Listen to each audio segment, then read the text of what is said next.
The sky above New Geneva turned crimson at exactly 14 o'clock hours on a Tuesday afternoon that nobody would ever forget. Admiral Marcus Webb was drinking his third coffee of the day when every screen in the military command center flashed white and then displayed a face that didn't belong to any species humanity had ever encountered. The creature had 6 eyes, arranged in a triangular pattern, and skin that shimmered like oil on water. Its mouth moved in ways that seemed impossible, and yet the words came through in perfect English and every other human language. Simultaneously, people of Earth, the voice boomed with a resonance that felt almost religious. I'm High Commander Zethus of the Kethran Empire, and I bring you a message that your primitive world must hear. Webb set down his coffee slowly and watched as his entire staff froze in place. For 6,000 of your years, we have watched your species from afar, Zethus continued. We have seen your wars and your brutality and your endless cycle of violence and conquest. The holographic projection expanded, and scenes from human history began playing behind the alien. Commander ancient armies clashing with bronze swords and wooden shields, medieval knights burning villages. Trenches of World War I filled with mud and blood mushroom clouds rising over cities. You are a plague upon the cosmos, Zethus declared. A species too dangerous to be allowed to spread beyond your own star system, and so the Kethran Empire in its infinite wisdom has decided that you must be brought to heel.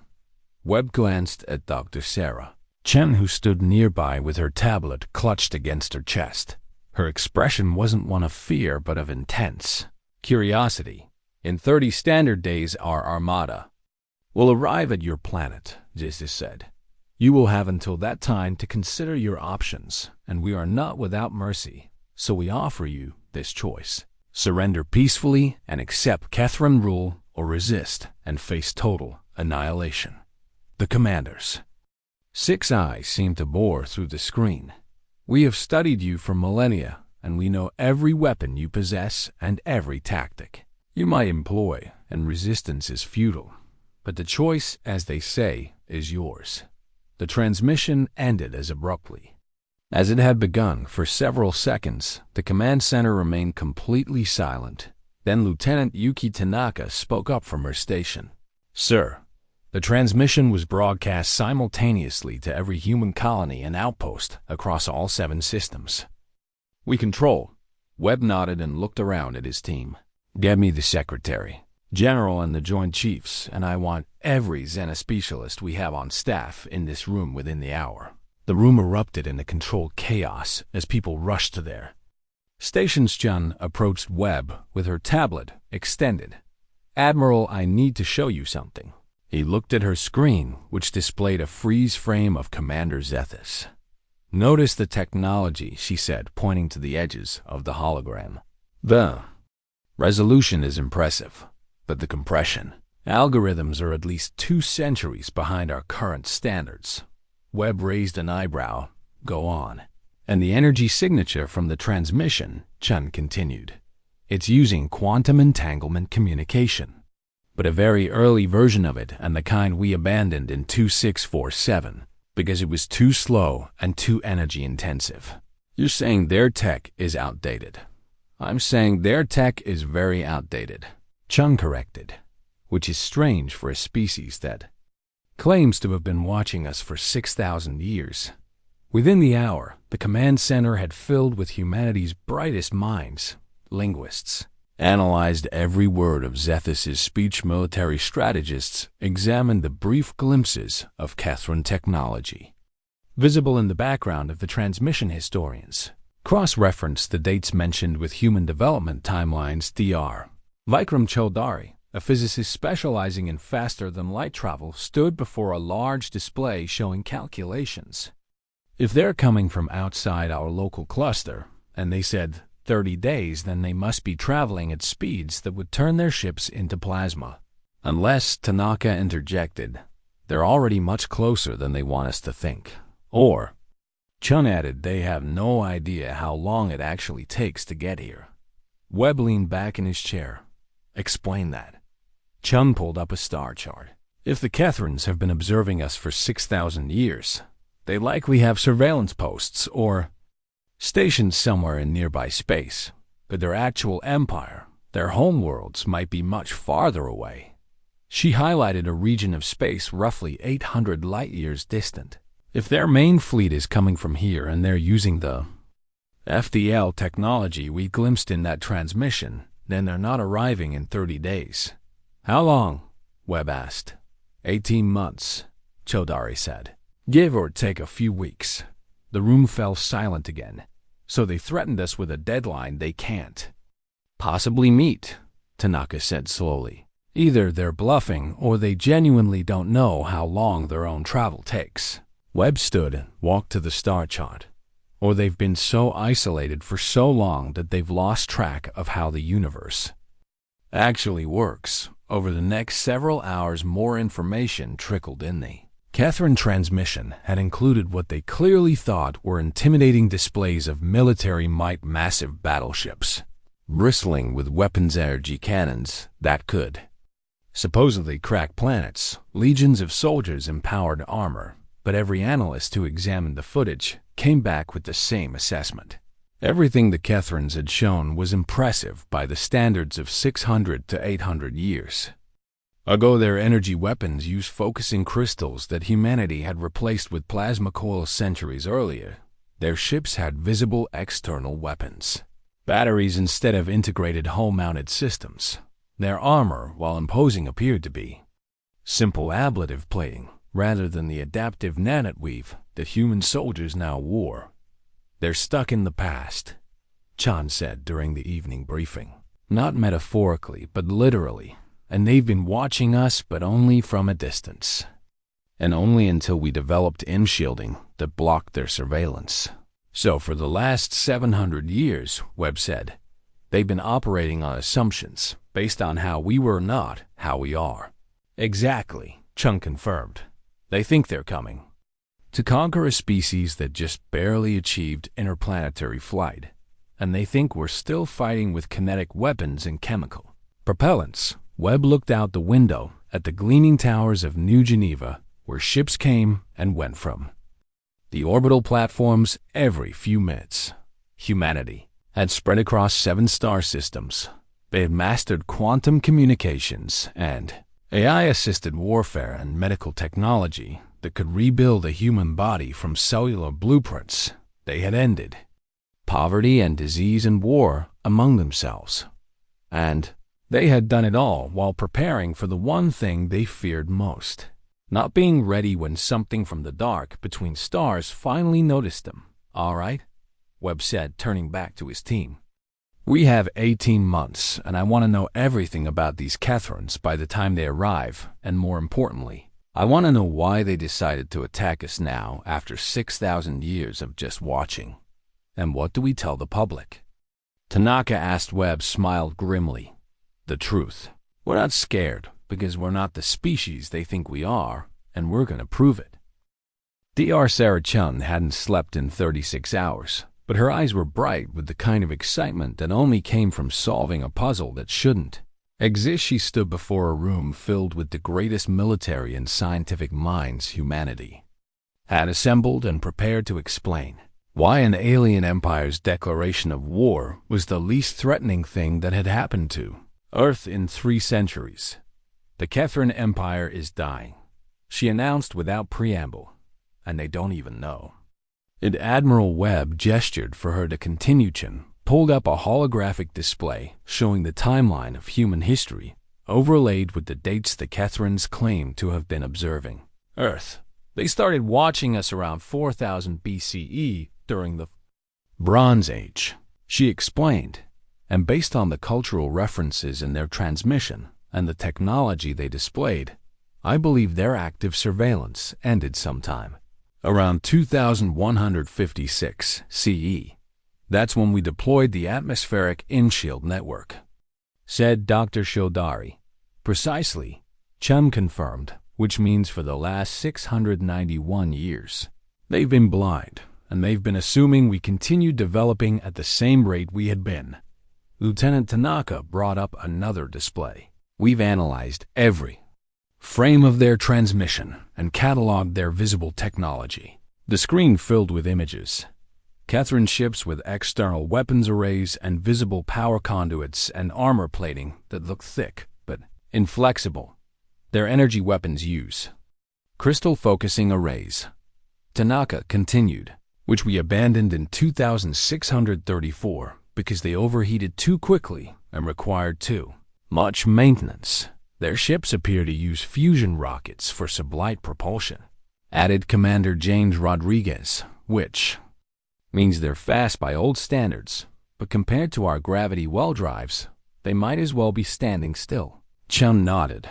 And their FTL technology is based on a dimensional folding principle that we also explored and then abandoned because it was inefficient and had severe distance limitations. Webb leaned forward. What kind of limitations? They can't jump more than about 50 light years at a time, Chodari said, and they need to spend several days recharging their drives between jumps. So if they're coming from 800 light years away, Webb began 16 jumps minimum. Chodari finished with recharge time between each one. And that's assuming they don't need to stop for supplies or maintenance. 18 months. Webb said, they gave us 18 months of preparation time, and they think it's only 30 days. Chun pulled up another display showing comparative technological development. Here's what I find most fascinating. The Kethrans achieved interstellar travel approximately 40,000 years ago. The room went quiet. 40,000 years. Chun repeated. And in all that time, their technology has barely advanced, and the weapons they showed us, the ships, the armor, all of it, looks almost identical to Kethran artifacts we found dating back 15,000 years. How do we have Kethran artifacts? Asked Tanaka. 3 years ago, a deep space probe found a derelict station in the Volf 359 system. Chun explained.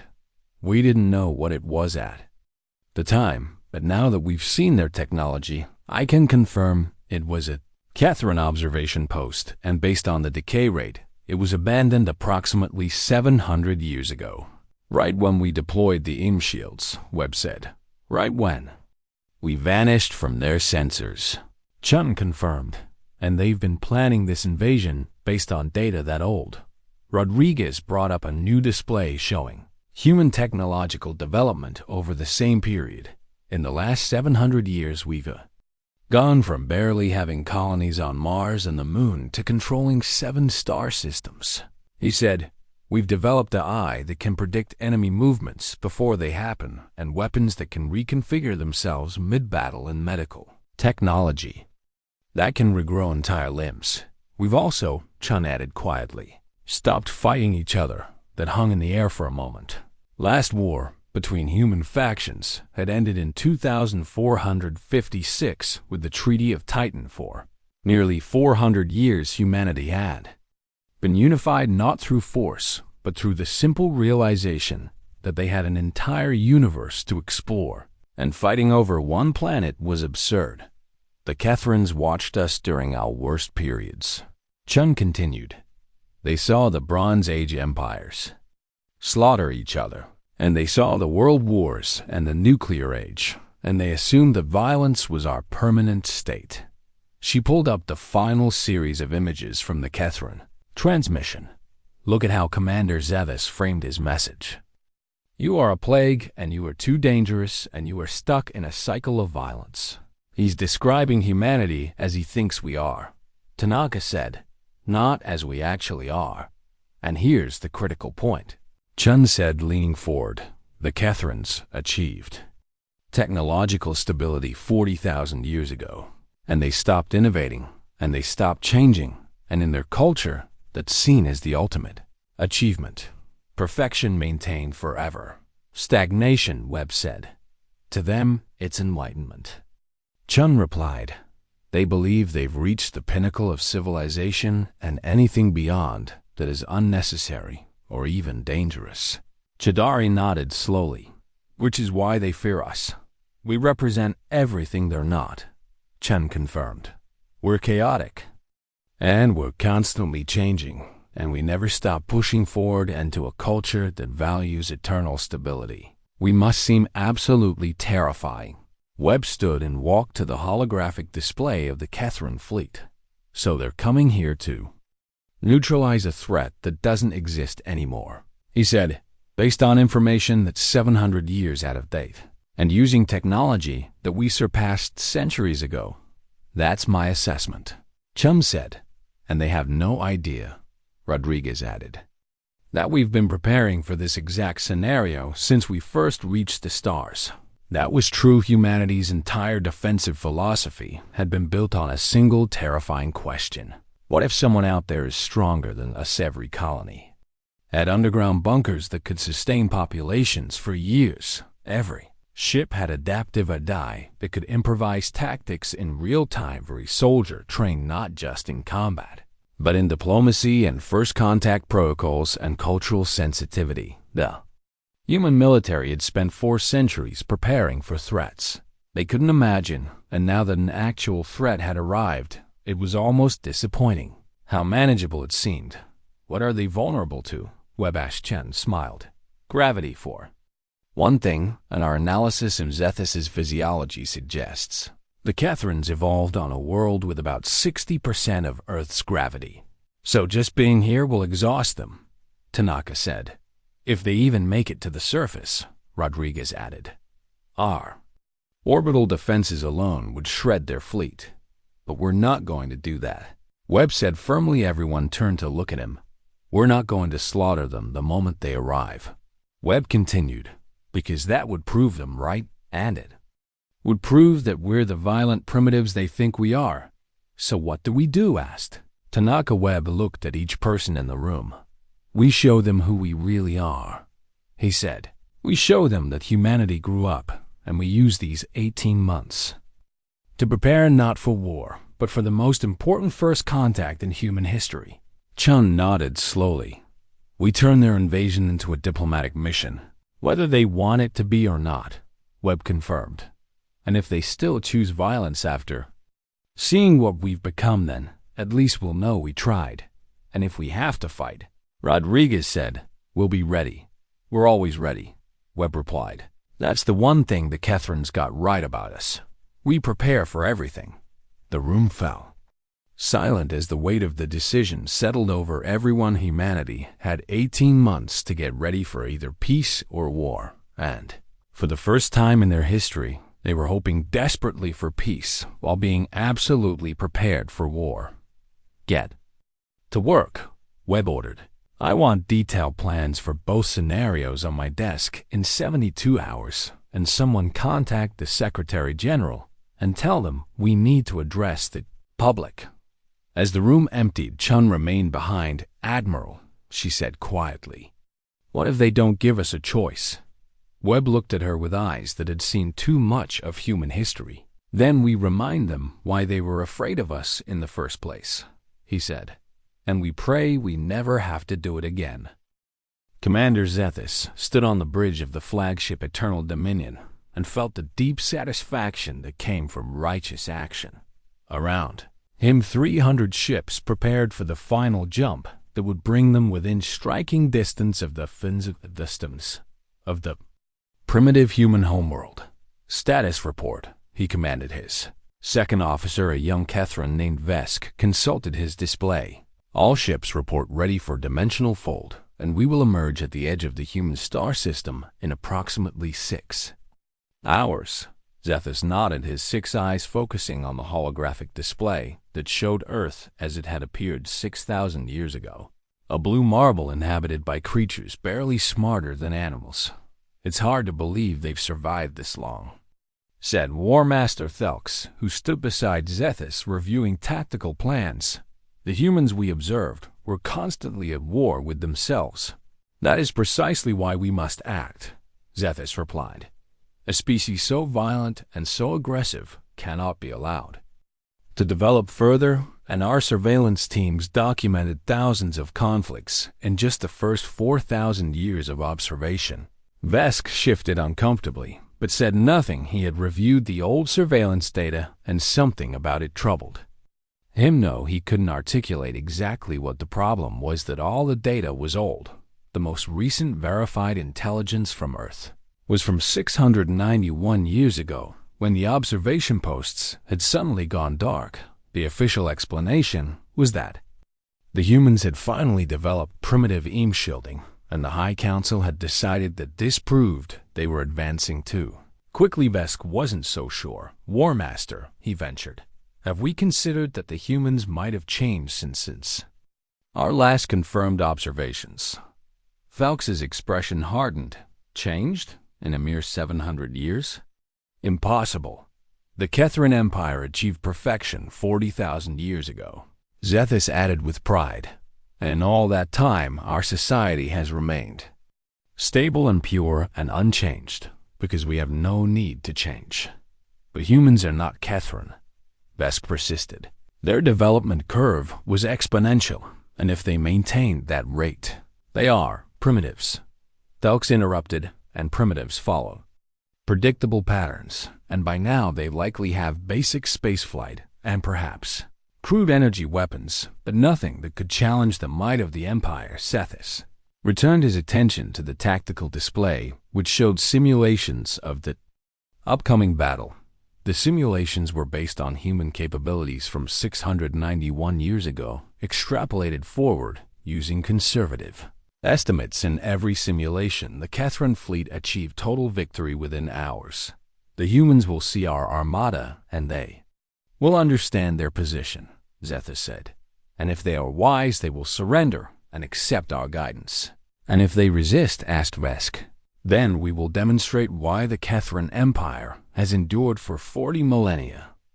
Thelx replied, we will crush their primitive defenses and occupy their world, and teach them the proper order of things. Deep in the ship's training sections, Kethran soldiers practice combat maneuvers against holographic simulations of human warriors. The simulations showed humans using kinetic weapons and chemical explosives and wearing simple body armor. The Kethran soldiers laughed as they easily defeated the projections. These creatures fight like animals, one soldier commented, all aggression and no discipline. Remember what we learned in briefings, the training officer said. Humans are pack hunters who rely on overwhelming force and surprise attacks, and they have no honor in combat. Another soldier raised his weapon, and they're fragile, and their bones break easily, and they can't survive in low oxygen environments like we can. Still, the officer cautioned, do not underestimate them, and a cornered animal can be dangerous. The soldiers returned to their training confident in their superiority. None of them knew that the simulations they fought were based on humans from the early 21st century. None of them knew that human soldiers hadn't used chemical explosives in combat for over 300 years. None of them knew anything real about their enemy at all. Meanwhile, in the intelligence section, Vesk reviewed the archived surveillance data with growing unease. The file showed a species that had gone from bronze tools to nuclear weapons in less than 6,000 years. That kind of development speed was unheard of in Kethran history. Kethrans had taken nearly 15,000 years to achieve the same progression. You are troubled young, Vesk, said a voice behind him. He turned to find Senior Archivist Quelm, one of the few Kethrans old enough to remember when the human surveillance had begun. I am concerned that we may be acting on incomplete information, Vesk admitted. Quelm's eyes dimmed slightly, a sign of sadness. I share your concern, but the High Council has made its decision. And to question them would be to question 40,000 years of wisdom. But what if they're wrong? The Council is never wrong, Quelm said, though his tone suggested he didn't entirely believe it. That is the foundation of our civilization. Perfect stability and perfect order and perfect decisions. Nothing is perfect, Vesk said quietly. Quelm looked at him for a long moment. That kind of thinking is what led to the great reforms 20,000 years ago, and we lost much in those days because some Kethrans believed we needed to keep changing and keep growing. What happened to them? They were cast out, Quelm said. and they vanished into the dark between stars, and the Empire returned to stability. Vesk turned back to his display showing an image of Earth from 6,000 years ago. What if the humans are like those reformers? He asked. What if they never stopped changing? Qualm was silent for a moment. Then, he finally said, "We will have made a terrible mistake." Back on the bridge, Zethus received the final status reports. All ships ready for dimensional fold. Vesk reported. Emergence point confirmed. Outer edge of human star system designated Sol. Execute the jump. Zethus commanded reality twisted and bent as 300.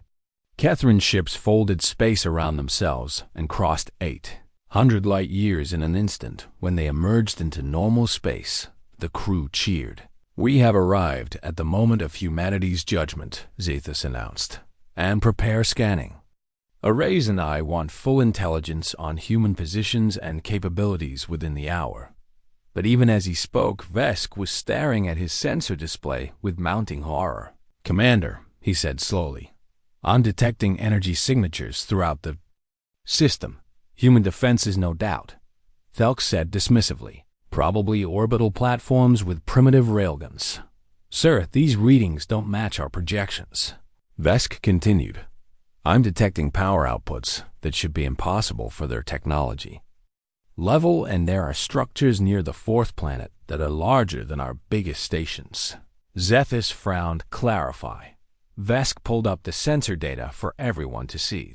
Display showed a star system absolutely teeming with activity, massive orbital platforms around multiple planet ship traffic that suggested thousands of vessels in constant motion, energy signatures that indicated technology far beyond what the Kethrans had anticipated. "This must be a sensor malfunction," Dux insisted. "All sensors report nominal function." Vesk replied. A new contact appeared on the display, moving toward the Kethran fleet at impossible speed. "Incoming vessel," Vesk announced. "It's accelerating at rates that should liquefy any organic crew." "Battle stations," Zethus commanded, but the vessel didn't attack it, simply stopped 300,000 kilometers away well outside weapons range and broadcast a message. The message was in perfect Kethran language, spoken with flawless accent. "Welcome to the Sol." "System Commander Zethus," said a calm human voice. "We've been expecting you, and we received your declaration of war 18 months ago, and we've prepared accordingly." The bridge fell completely silent. 18 months, Vesk whispered. "They knew. We would very much like to speak with you before any violence occurs," the human continued. "And we believe there has been a significant misunderstanding. And we are not the species you think we are." Zethus stared at the display showing the sleek human ship that had covered the distance from Earth's orbit in less than an hour. 700 years ago, the fastest human vessels had been chemical rockets that took months to cross the same distance. "What have we done?" Quelm whispered from his station. Thelks was reviewing tactical data with shaking hands. "Their ship's energy output alone exceeds our entire fleet combined," he said, "and our weapons may not even be able to penetrate their hull." Zethus felt the weight of his mistake settling over him like a physical thing. They had come to conquer primitives. They had found something else entirely. "Open a channel," he said quietly, "and I will hear what the humans have to say." As the communication link opened, Zethus wondered if perhaps the greatest danger to the Kethran Empire had never been humanity's violence. Perhaps it had always been the Empire's own inability to change. Admiral Marcus Webb stood in the war room beneath New Geneva and looked at the holographic display showing 18 different defensive scenarios. Each one ended with the complete destruction of the Kethran fleet. Each one left him feeling emptier. Then the last, "We could end this in under an hour," Commander Rodriguez said, gesturing to the primary defense grid. "Our orbital platforms alone have enough firepower to reduce their ships to atoms." "I know," Webb replied, "and our drone swarms could overwhelm their point defenses before they even knew what hit them," added Lieutenant Tanaka. "I know," Dr. Sarah Chun stood apart from the military officers, reviewing her own set of data. "The moral weight of this is staggering," she said quietly.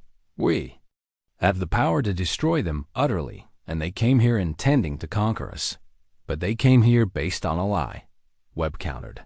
"A lie they told themselves, and they think we're monsters when in reality we're just trying to survive." The room fell silent. Over the past 18 months, humanity had prepared for war with an efficiency that would have terrified the Kethrans. If they'd known about it, every human colony had mobilized factories that normally produce civilian goods had been retooled to manufacture defensive drones, and adaptive armor and medical supply scientists had analyzed every scrap of data about Kethran technology and identified 17 critical vulnerabilities. Military strategists had war-gamed thousands of scenarios, and through it all, humanity had maintained one critical decision. They would not fire the first shot. "Show me the museum fleet," Webb commanded. Tanaka pulled up images of ships that looked like they'd been pulled from a historical archive boxy. Hulls with external weapons and fusion rockets, and communication arrays that use radio waves. "All functional," Tanaka reported. "We've built 50 vessels using deliberately outdated technology, and they match what the Kethrans would expect based on their surveillance data. And they're crewed with volunteers," Rodriguez added. "People who understand that they're going to be very vulnerable if shooting starts." Webb felt sick. The museum fleet was a calculated risk. Show the Kethrans what they expected to see, and perhaps buy enough time for dialogue. But if the Kethrans attacked those ships, people would die in vessels that couldn't hope to defend themselves. "What about the cultural package?" Webb asked. John brightened slightly. "Complete. And we've compiled 700 years of human achievement. Art and music and literature and scientific discoveries and medical advances." She pulled up samples, paintings that seemed to glow with inner light, musical compositions that blended human and synthesized instruments in ways that shouldn't work, but did. Footage of human children playing in zero gravity, laughing as they tumbled through the air. "We've also included documentation of every war we've ended," Chun continued. "Every peace treaty and every reconciliation, and every time we chose cooperation over conflict." "Will it be enough?" asked Tanaka. "I don't know," Chun admitted. "The Kethrans value stability above all else, and we're showing them 700 years of constant change." Webb turned to look at the real-time feed from their scout ships positioned throughout the solar system. Somewhere out there, 300 Kethran vessels were making their final approach. "What's the mood among the civilian population?" he asked. Rodriguez consulted his data. "Mixed, and some people are afraid, but most are just curious, and there have been no riots and no panic, and the evacuation drills are at 98% compliance." That was humanity in a nutshell. Webb thought. Faced with an existential threat, they organized, and they prepared, and they hoped for the best while planning for the worst. "Sir, we're receiving updates from the Martian defense grid," Tanaka announced. "They report ready status and same from the Europa Station and Titan base and all 7 colony systems. Humanity's defensive network spanned light years. If the Kethrans somehow got past Earth, they would find the same resistance at every human world." But Webb didn't want resistance. He wanted understanding. "I've made a decision," he announced. "When the Kethrans arrive, we're going to meet them with one ship and one ship only." Rodriguez looked alarmed. "Admiral, that's..."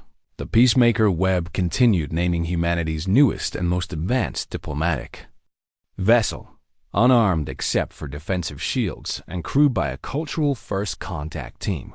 "They'll destroy it," Tanaka protested. "Maybe," Webb acknowledged. "But if they do, then we'll know for certain what kind of species they are, and then and only then will we respond with force." Chun nodded slowly. "You're giving them every possible chance to choose peace. I'm giving us every possible chance to not become what they fear," Webb corrected. Meanwhile, 800 light-years away aboard the Eternal Dominion, Commander Zethus reviewed the same surveillance data for the 1000th time. Something was wrong. He could feel it in the way reality seemed to resist his certainty. "Vesk," he called, "show me again the progression of human technology." The young officer pulled up the timeline: Bronze Age, Iron Age, Industrial Age, Atomic Age, Space Age. Transition happening faster than the last. They developed nuclear weapons only 65 years after discovering powered flight, Vesk noted. And they achieved orbital spaceflight only 12 years after that. Impossible development speed. War Master Thelks muttered, "For us, yes." Vesk agreed, but clearly not for them. Zethus studied the final confirmed image of Earth from 691 years ago, orbital stations and moon bases, and the first tentative missions to Mars. If they maintained that rate of development, he said slowly, what would they have now? Vesk ran calculations. "Sir, I'd rather not speculate."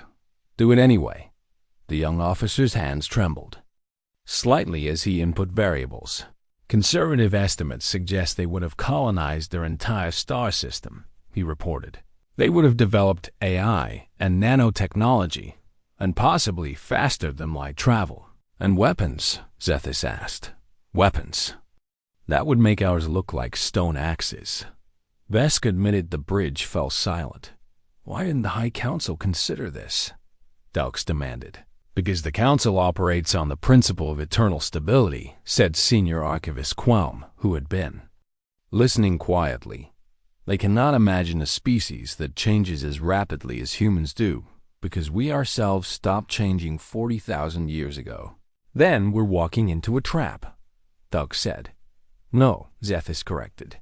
"We're walking into a confrontation with an opponent we don't understand, and that's far more dangerous." He turned to his crew. "Prepare for all possible scenarios," he ordered. "And if the humans have weapons beyond our capability, I want to know immediately. And if they're peaceful?" Vaskaskedgethis considered that his entire culture was built on the idea that they were the pinnacle of civilization, that they had achieved perfection. The idea that some primitive species might have surpassed them was almost incomprehensible.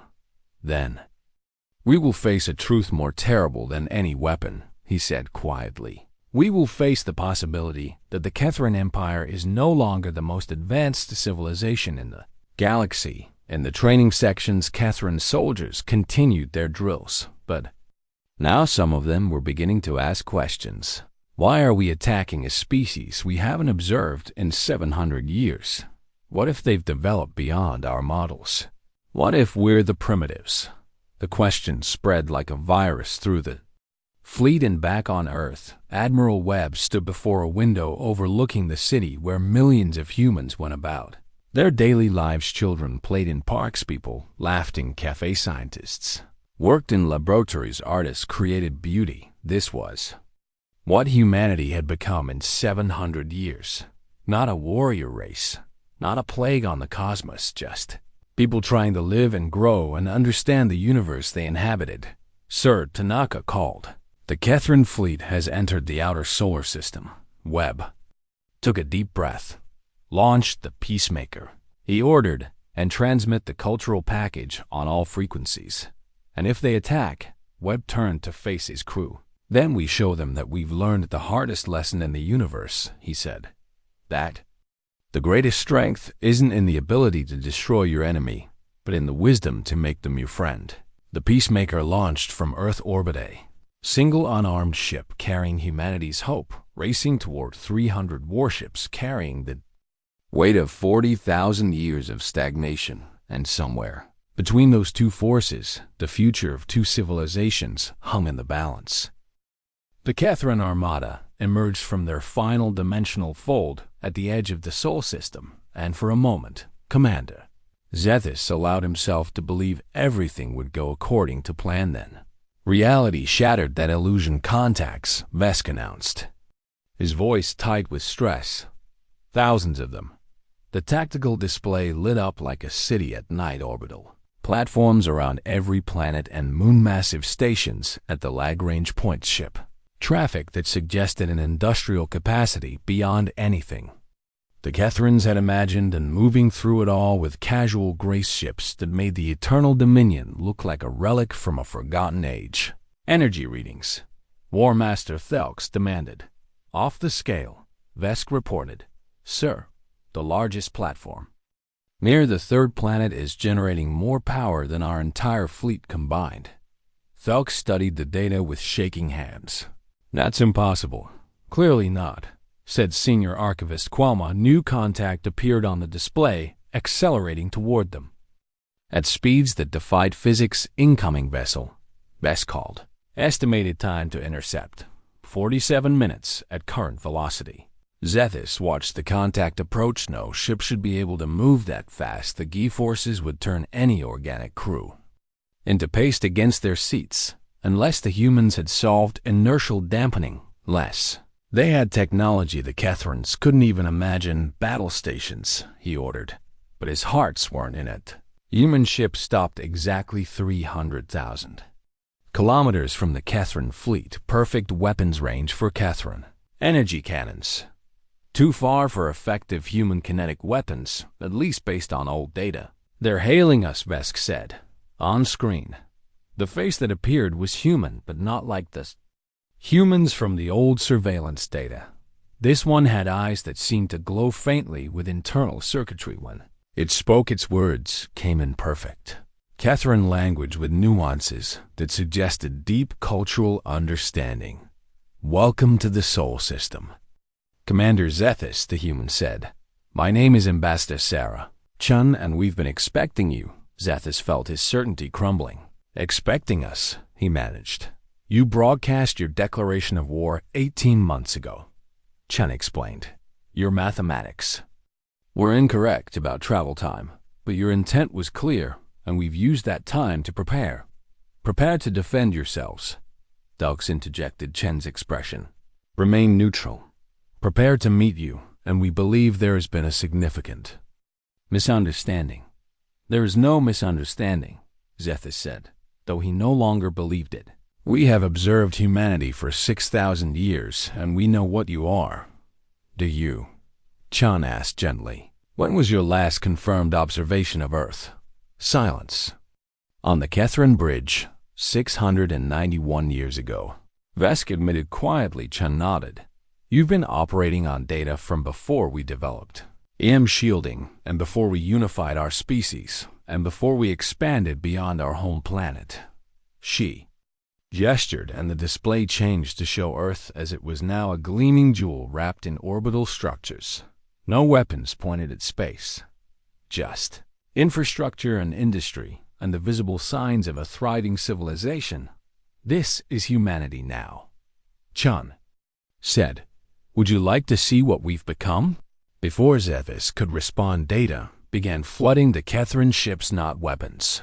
Specifications, not tactical plans, aren't music, literature, scientific discoveries, medical advances, 700 years of human achievement, compressed into a transmission that should have taken days to send but arrived in seconds.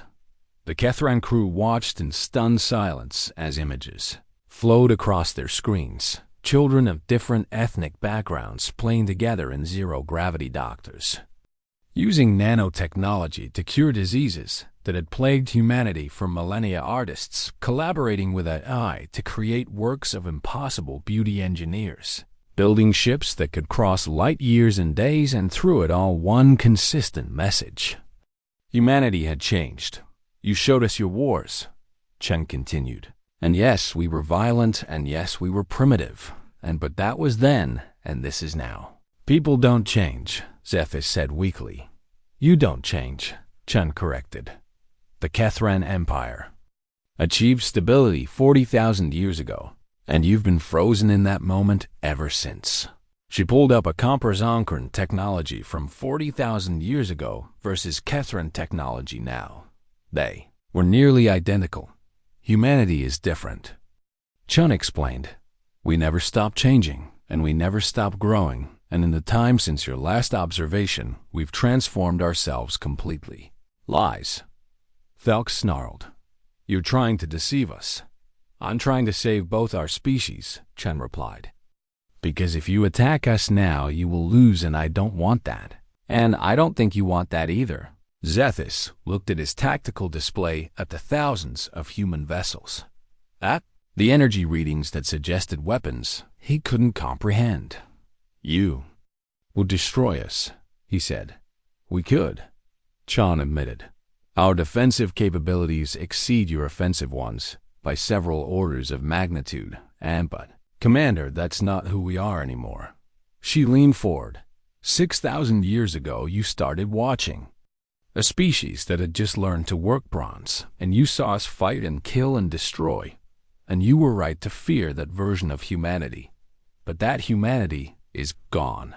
We spent the last 400 years learning to live in peace with ourselves. And we eliminated poverty, and we cured diseases, and we ended wars. And we did it all while preparing for the day when someone from the stars might notice us. Vesk was reviewing the data with wide eyes. Sir, he said, I'm seeing documentation of peace.